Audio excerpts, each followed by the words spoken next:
teman-teman semuanya, apa kabar kalian hari ini? Semoga kalian selalu sehat ya. Sebelumnya, perkenalkan nama saya Adelia Pertiwi dengan NIM K7120003.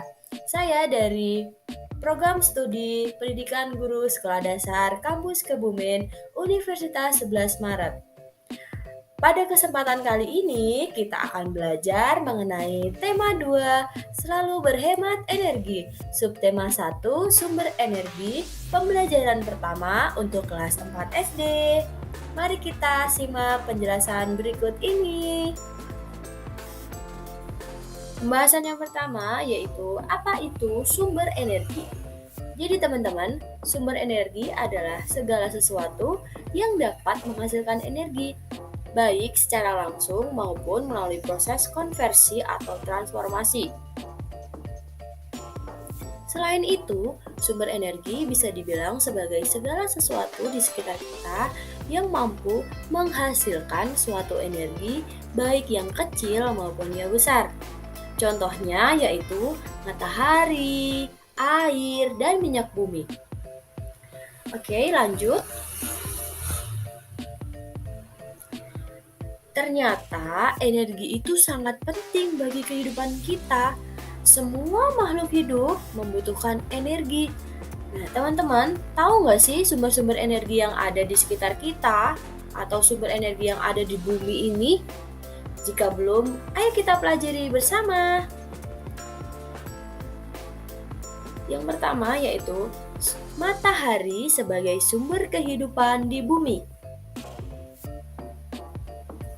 Matahari sebagai sumber energi terbesar memancarkan panas dan cahaya ke bumi. Cahaya matahari menerangi bumi sehingga kita dapat melihat semua makhluk hidup dan benda di siang hari. Panas matahari mengakibatkan adanya kehidupan di bumi.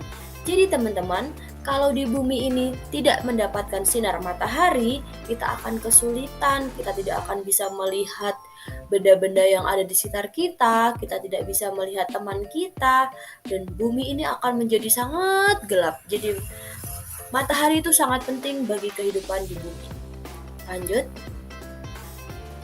Nah, apa sih manfaat matahari dalam kehidupan sehari-hari itu? Kira-kira apa ya? Mari kita cari tahu bersama.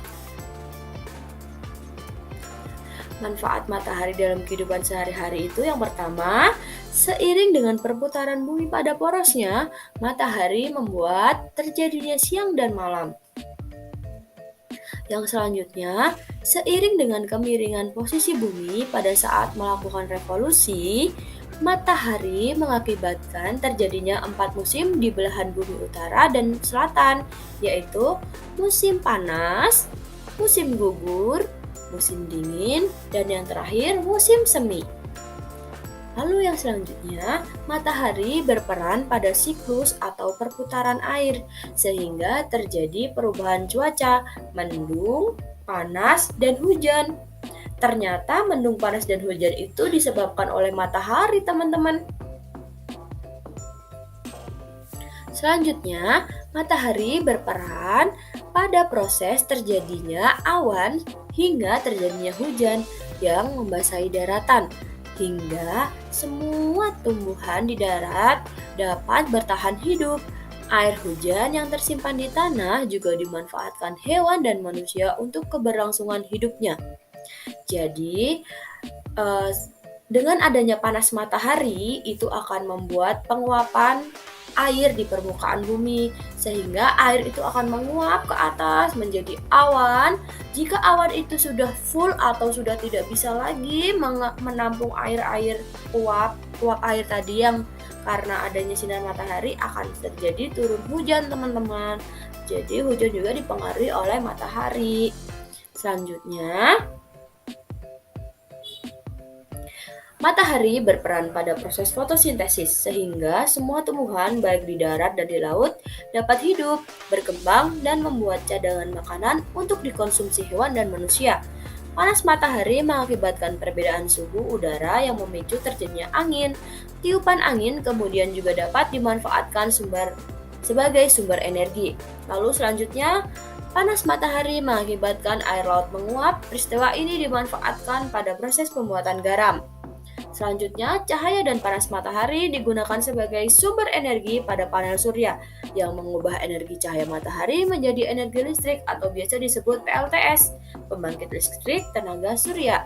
Lalu yang terakhir, cahaya matahari di pagi hari juga membantu proses terjadinya vitamin D yang berguna bagi pertumbuhan tulang pada anak-anak. Jadi sinar matahari pada saat pagi hari itu sangat bagus teman-teman. Jadi teman-teman bisa kalau pagi itu berjemur di depan itu sebentar saja 10 menit itu sudah cukup karena banyak mengandung vitamin D, itu bagus untuk kesehatan. Lalu selanjutnya membahas tentang sumber energi. Apakah kalian pernah memakan jagung bakar? Karena kan jagung itu salah satu tumbuhan yang mengandung karbohidrat. Karbohidrat itu adalah sumber energi bagi manusia. Nah, sebagai sumber daya alam, jagung banyak dimanfaatkan oleh penduduk Indonesia. Salah satunya adalah dengan mengolah dan menjualnya. Olahan jagung yang banyak ditemui yaitu jagung bakar. Bicara sumber daya alam, tahukah kalian apa itu sumber daya alam? Kira-kira kalian sudah tahu belum ya sumber daya alam itu apa? Daripada bertanya-tanya terus, mari kita cari tahu apa itu sumber daya alam. Sumber daya alam adalah segala kekayaan alam yang terdapat di bumi dan digunakan untuk memenuhi kebutuhan manusia. Sumber daya alam terbagi menjadi dua, yaitu sumber daya alam yang dapat diperbaharui dan sumber alam yang tidak dapat diperbarui. Sebagai anak Indonesia, kamu harus tahu apa yang termasuk ke dalam keduanya dan apa dampaknya apabila kita kekurangan keduanya. Nah, oleh karena itu kita harus bijak menggunakan sumber daya alam yang ada di bumi ini agar tidak krisis atau tidak menjadi punah. Selanjutnya, mari kita bahas satu persatu. Jenis-jenis sumber daya alam. Apa saja sih jenis-jenis sumber daya alam itu? Yang pertama, sumber daya alam yang dapat diperbarui. Sumber daya alam yang dapat dihasilkan kembali melalui kegiatan pelestarian. Sumber daya alam yang dapat diperbarui dibagi menjadi dua teman-teman. Yang pertama itu ada sumber daya alam yang dapat diperbarui hayati. Sumber daya alam yang berasal dari hewan dan tumbuhan, misalnya hewan, sayur, buah-buahan, kayu, karet, dan lain sebagainya. Lalu yang kedua ada sumber non-hayati, yaitu sumber daya alam yang berupa benda tak hidup, seperti tanah, cahaya matahari, air, dan udara. Nah, lalu teman-teman, yang terakhir ada sumber daya alam yang tidak dapat diperbarui. Sumber daya alam yang tidak dapat diperbarui yaitu sumber daya alam yang tidak dapat dihasilkan kembali jika sudah dimanfaatkan oleh manusia. Sumber daya alam yang tidak dapat diperbarui dibagi menjadi tiga, yaitu yang pertama sumber daya energi, dapat menghasilkan energi seperti minyak bumi, gas alam, dan batu bara. Itu jadi tidak bisa diperbarui ya teman-teman. Lalu yang selanjutnya sumber daya alam mineral logam, yaitu sumber daya alam yang bersifat logam seperti emas, perak, seng, aluminium, tembaga, besi, nikel, dan timah. Lalu yang terakhir ada sumber daya mineral non-logam, sumber daya alam yang bersifat selain logam, yaitu belerang, batu kapur, granit, marmer, dan intan. Ya, kita sudah sampai di penghujung materi. Cukup sekian yang dapat saya sampaikan. Apabila banyak kekurangan, saya mohon maaf. Terima kasih. Sampai jumpa lagi. Dadah.